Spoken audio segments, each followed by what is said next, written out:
Yeah. They stay away from that line, or don't they?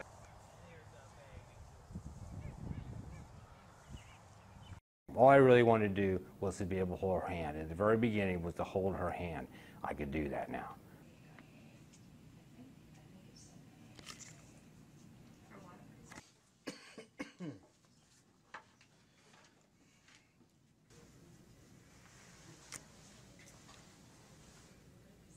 Things are going good with you.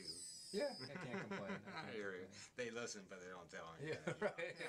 You guys like harvesting that stuff? Yeah, yeah. Right? We're actually started the produce now. In fact, like this week we're trying to take care of it.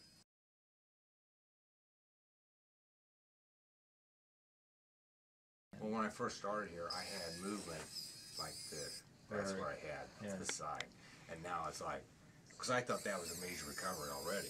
And now I find out, no, it's not, but this. In a stroke patient, they've basically had an injury to one side of their brain that causes their hand to be paralyzed.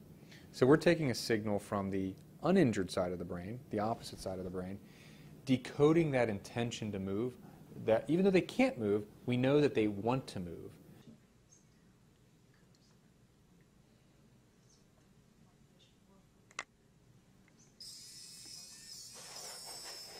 It was more than just, it was obviously paralyzed, but it was, kind of white, atrophic, you did.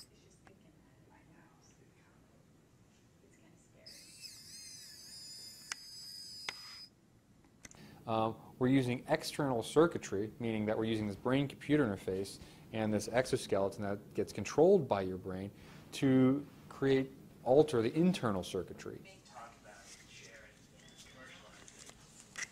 I know, but I'm probably a pretty good salad.